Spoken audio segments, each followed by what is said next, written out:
Alright, I want to watch the future. It does contain spoilers. Stormy seas and lost souls. Who is it?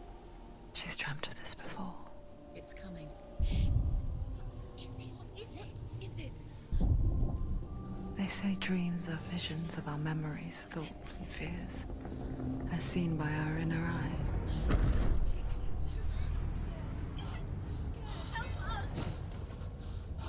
But what if each one of us is always dreaming, even when awake? And we only see what our inner eye creates for us. Is this what hell is? A world shaped by Senua's nightmares. Maybe that's why people fear seeing the world through her eyes. Yes, she's scared. Because if you believe that Senua's reality is twisted, you must accept that yours might be too.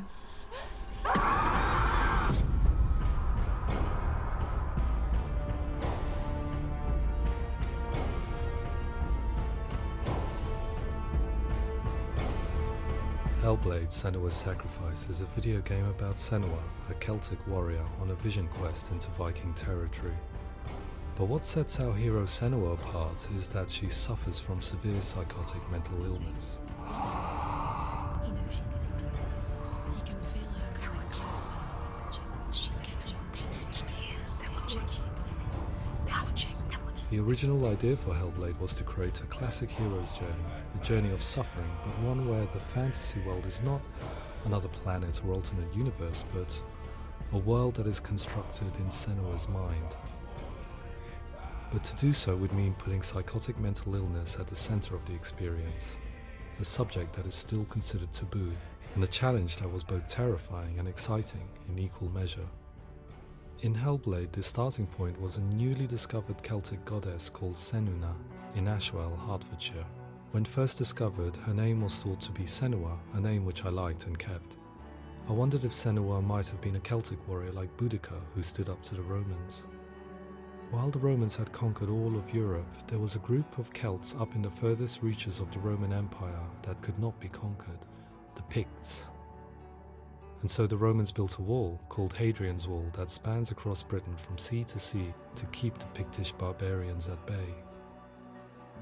The Picts were known for their war paint, painted on with woad, and their matted hair clumped with lime. And so Senua would be a barbarian Pict in this image. What's your name? Senua. I haven't seen you before. I don't leave home much. Oh, Zeno's daughter. I have to go. Wait. Orkney is off the coast of Scotland and was inhabited by the Picts, steeped in history and mystery, and so I made Orkney Senua's home and set the stage for a crisis. In the late 8th century, the first Vikings landed on the Orkney Islands. The population of the Picts crashed thereafter, replaced by the Norsemen of the 9th century. Were they wiped out? We don't know for sure, but it would seem likely given the reputation of the Vikings. The Northmen's brutality is legendary. High-ranking leaders and chieftains of the tribes they conquered were often offered as sacrifice to their gods. The most brutal of these sacrifices was known as the Blood Eagle. I imagine Senua as a young female warrior who returns home from exile to find her partner, Dillion, brutally sacrificed to a Norse god by these hellish warriors from a faraway land. I imagine the horror of this moment and how it would have dragged her deep into mental torment.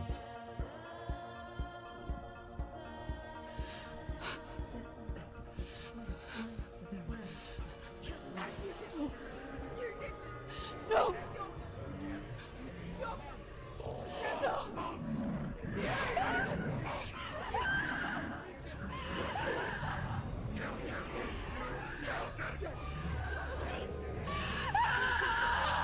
I came to learn that the Celts had a sophisticated and nuanced perspective on the nature of mental disorder.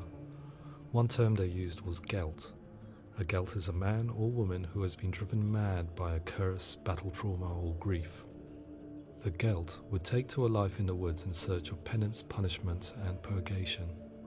And so Senua became a Gelt, cursed by darkness, looking for redemption in the wilds. Another word the Celts used in reference to mental disorders was truth, meaning fool, or Liar. one who utters the words of God. They tell of the mad sinner who flees battle into exile and takes on a beastly nature, growing feathers on his body. The character called Truth in Hellblade is based on a little-known person called Findan, an 8th century Irish Celt who was captured and enslaved by the Vikings, but eventually escaped to Orkney where he became a monk. I will tell you my stories of hell, if I may walk with you. Upon meeting Senua, it would be his stories that fuel her quest deep into their world of gods. The Northmen say the world will come to an end. The sun will grow black, the earth will sink into the sea, the stars will disappear, fire and water will meet, flames will play against the sky, the heavens and earth and all the world will be burned, all the gods will be dead, and the warriors of Valhalla and people everywhere. Senua, prepare yourself for Ragnarok, for it is nigh. So the stage was set for a new adventure, a journey into the Norse underworld called Hell, a vision quest fueled by madness and myth, a fantasy that was created by Senua's own mind, and one that we would experience through her eyes. This is your mission. This is your quest. There is nothing else left. To make a game about a warrior with psychotic mental illness as its central theme was fraught with danger. Mental illness such as psychosis is still taboo and rarely acknowledged in a century of cinema, never mind the new medium of games. Where it does feature, it often conflates psychosis and psychopathy associated with a lack of empathy. It is unfortunate that these two words sound so similar that they are used interchangeably in media. I must admit that I didn't have to look very far to discover my own ignorance of the subject. So we reached out to Paul Fletcher, psychiatrist and professor of health neuroscience at University of Cambridge. Psychosis is a descriptive term, and it refers to having a loss of contact with objective reality. So it's characterized by two main sets of symptoms. One of them is hallucinations, where somebody experiences perceptions when there is no actual objective thing out there to perceive. You're already dead. Who are you? And the other is delusions, where somebody comes to very often bizarre, unpleasant, frightening beliefs when there's no good evidence in favor of them. There's no doubt about it. The source of the darkness is in Helheim. And the goddess Hela holds his soul there. We reached out to Welcome, a biomedical research charity that spends billions on research and awareness programs aimed at improving health. Mental health hasn't always been presented in the media in a way that is particularly helpful. It can be challenging to engage people with the subject matter, and there are a lot of preconceived ideas about mental health, and particularly schizophrenia and psychosis. So we hope our support allows the team to continue to collaborate with Paul Fletcher and with those who have experience of psychosis to create a game that provides a fresh perspective on the condition and allows audiences to engage with it in a way that just wouldn't be possible in any other medium. What started out as a brief consultation convinced me that we were only scratching the surface of an immensely deep and interesting subject that could enrich and change the very nature of the game. That's cool. Thanks so much for coming here. Pleasure. Thanks. It's really interesting for me. I'd love to be involved. I think it's fascinating. Absolutely. Our understanding of psychosis is still very much a mystery, and ways of treating it are still primitive compared to physical illness. After all, it is easy to see the pain and suffering caused by physical diseases or physical trauma. It is not so easy to see the mental suffering and trauma of severe mental illness. But what if we could find a way to see it? Games are capable of drawing you in for hours on end, playing the role of a character who is different from you, experiencing their perspective, and actively involving you in a world that functions with a different set of rules.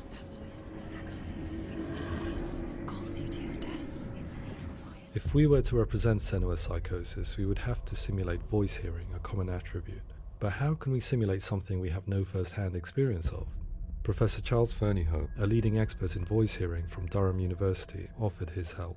Hearing voices is an experience that is usually associated with severe mental illness, and crucially we know that hearing voices is a part of ordinary life for many people who don't meet the criteria for mental illness. Yeah. Oh, that's not him in real life. We know voices vary according to where they appear in space. Voices can appear far away in the distance, they can appear right there in your ear, they can seem to be coming from inside your head. Based on the information Professor Fernie Ho provided, I put together a sound brief and invited some actors to the studio. We recorded the actors using a binaural microphone, which records the 3D spatial position of sound, replicating the way sound is heard by human ears. It gives you an incredible sense that the person you are listening to is right there beside you. Can't see where she's going.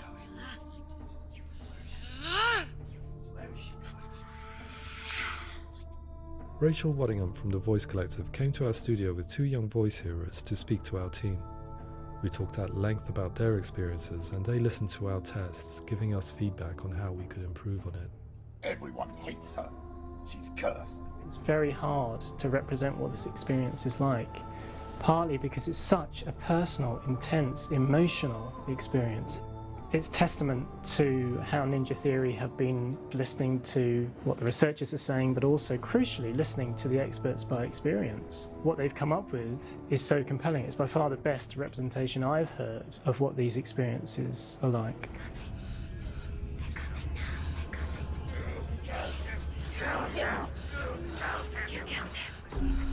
Other common attributes of psychosis are visions and flashbacks.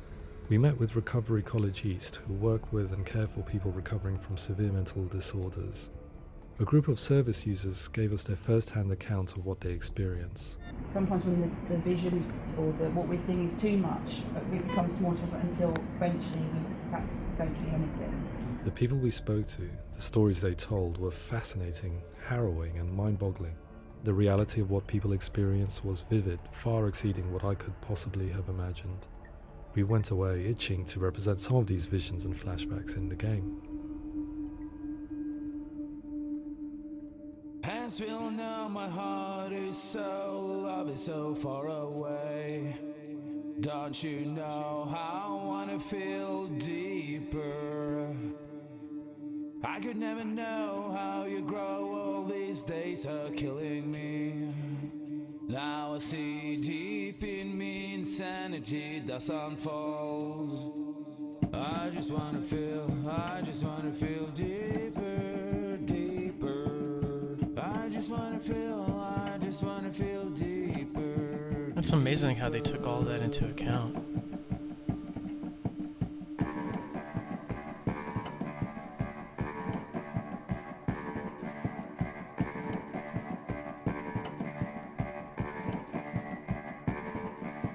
As we all know, my heart is so, love is so far away. Don't you know how I wanna feel deeper? I could never know how you grow, all these days are killing me. Feel like this, read like this, I just wanna live, that's all. I just wanna feel deeper, deeper. I just wanna feel deeper, deeper.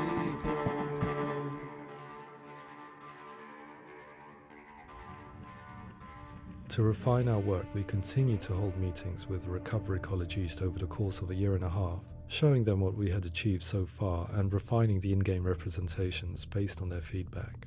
With their help, flashbacks, visions and changes in perception were woven into the story and gameplay of Senua. The students that are involved in this project are incredibly excited about being involved. They have described the experience as being important because it values their lived experience and shows that despite what we have been through, all of that experience becomes valid, that actually it's something that we should all be talking about. The experiences described range from beautiful to frightening beyond comprehension. I heard of a girl who has to live with an angry voice screaming at her, slamming on her doors and walls 24 hours a day. I met someone who would often see hanging corpses in a room, so real that she would sometimes try to rescue them. The panic and fear that comes with such visions is entirely understandable, and it can be a living horror for some. Worthless, weak, pathetic. Go on, feel sorry for yourself, because there's no one left to do that for you. I was urged by one fellow that we should not shy away from showing this horror, and so I was perpetually torn in making Hellblade. Had we gone too far with our representations or not far enough? Broken and lost. Just like your sword. Come on.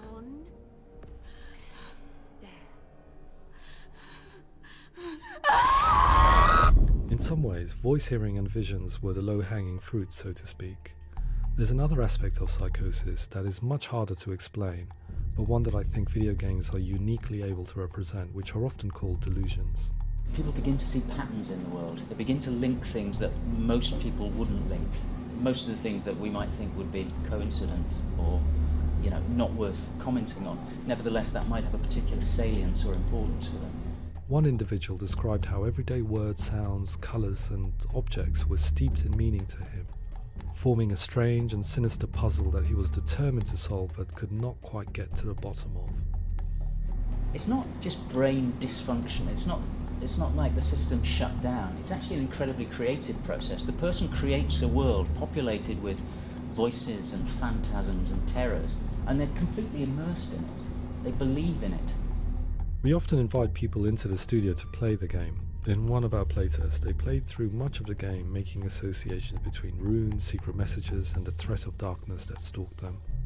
There are many things that happen in the world of Hellblade that make perfect sense within the context of Senua's mind. The dark rot that's killing her slowly from within, the secret runes of the gods that block her path to Helheim, and strange associations that exist in the game to confuse you. To complete Senua's quest, you have to internalize and accept the logic and meaning behind these things to progress. Afterwards they said that they didn't see much evidence of mental illness in the game. People with delusions of all sorts would argue the same thing, that they are not aware of their experience being abnormal in any way. I need this sword. It's important. Representing perception changes and thinking patterns within Hellblade gives us a set of symptoms common in psychosis. But people with lived experience were keen to emphasize another point, that it is wrong to define a person by their symptoms. Quite often, the illness comes not from the symptoms, but from the stigma, isolation and mistreatment that comes about from the rest of society. They say that I'm cursed. What if they're right? I needed someone to portray Senua, someone who could believably internalize her suffering.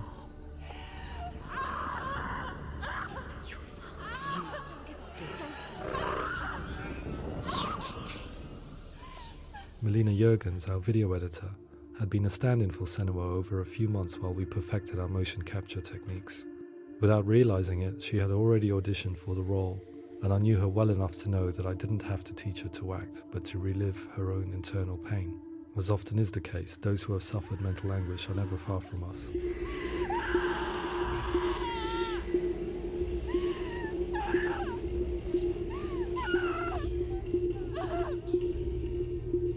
My hope is that by creating a compelling and aspirational character in Senua who feels very much real, albeit in a fantasy setting, we can provide a lens into her reality, a different one to yours, and this is where storytelling comes into play. I imagined her life based on common threads in real people's lives. She was always prone to psychosis as a child. Her mother Galina also heard voices and had visions, so perhaps there was a genetic aspect. Or perhaps it was cultural, as she lived within a world without science, of gods and a superstition, as exemplified by her druid father Zimbal. Psychosis developed in her late teens to early 20s and was exacerbated by stigma and isolation at the hands of the clansmen and her father. This darkness.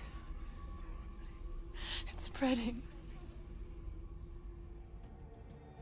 The trauma of seeing her lover Dillion sacrificed tips her over the edge, making her remodel her reality around a concept that connects everything: the darkness. So the question, is what Senua experiences real? Can only be answered by saying, yes, it is real. It is her reality. All of her suffering will have been for nothing. It's just a matter of time. Towards the end of the project, service users and professionals that had collaborated with us were invited to see the near-final game. It was a chance to see if the game had reflected their views or if it had misrepresented them. For me, being involved in especially developing Senua's character has been really important, and being able to bring in my perspective and what I see and what I hear, and having that built into the game has been a real privilege. It's gritty and it's meaty, and there are some tough subjects in there that are being tackled with honesty.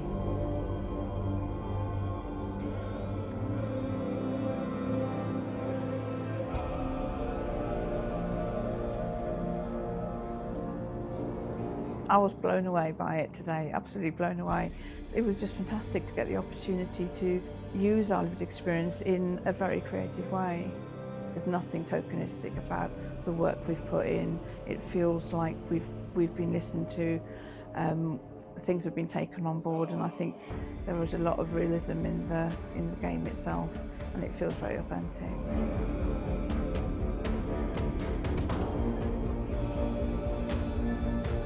Hellblade will give people a good experience of what it's like to hear voices and have those experiences. I'm glad that the guys at Ninja Theory have asked us to come along and help them build an experience that's positive when it comes out, and get myself a copy and have a go. It's definitely worth it.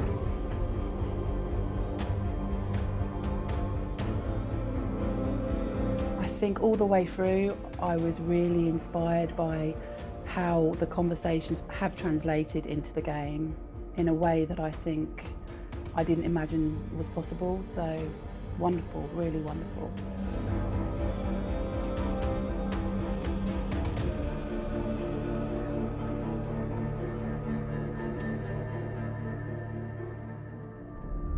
I really hope that others will follow the lead they've set and use the power of something like a video game to change people's perceptions, to increase understanding, and ultimately to make some of the stigma around voice hearing and other experiences go away.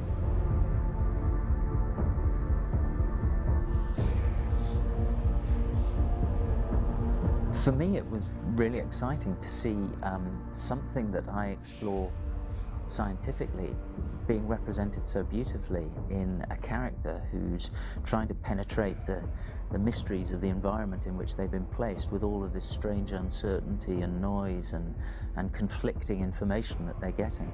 I'm very excited by this way of trying to represent mental illness, because I think it actually might be offering us insights that we wouldn't get from pure scientific explorations, and actually giving us quite an empathic view of what it might be like.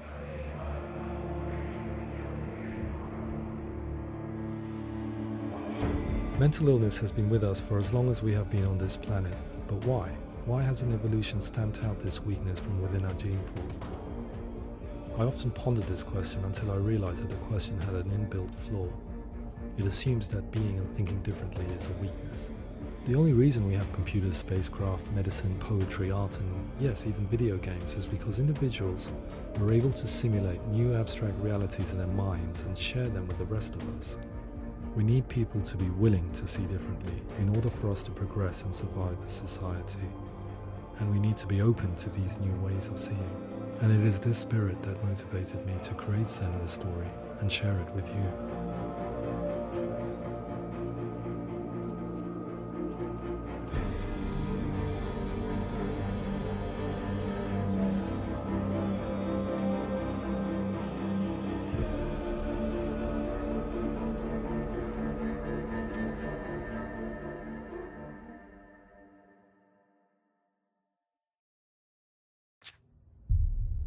The effort that they put into the game, amazing.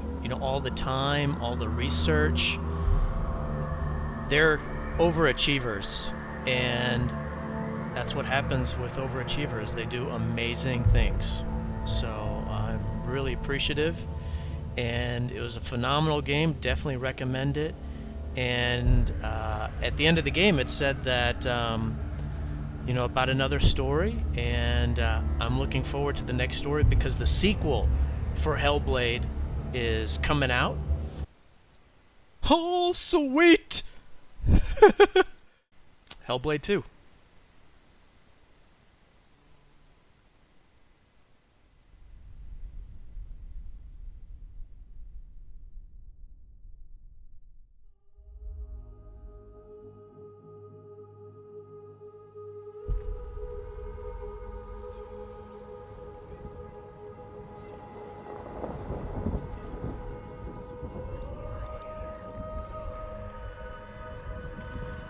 Is that game footage? Because that looks real. So cool, you get to see her again.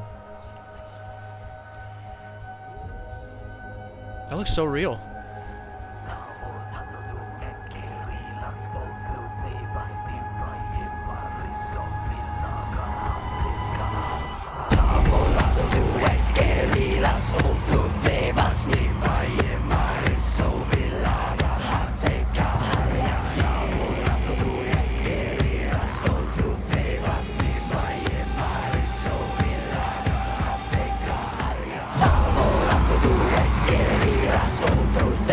Oh my gosh.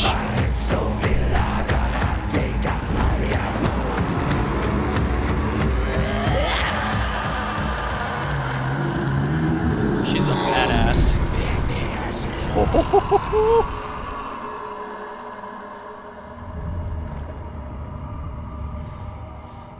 That looks so real.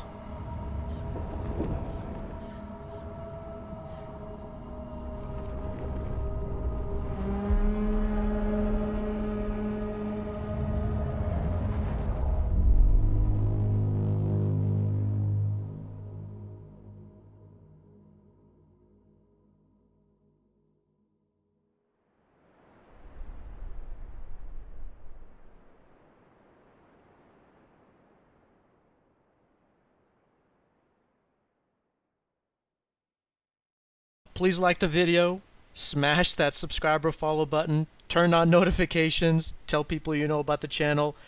That is going to be the conclusion for Hellblade Senua's Sacrifice. Definitely, if you have not played the game, you need to. It's phenomenal. Thank you again for watching. Take care of yourselves. Bye-bye.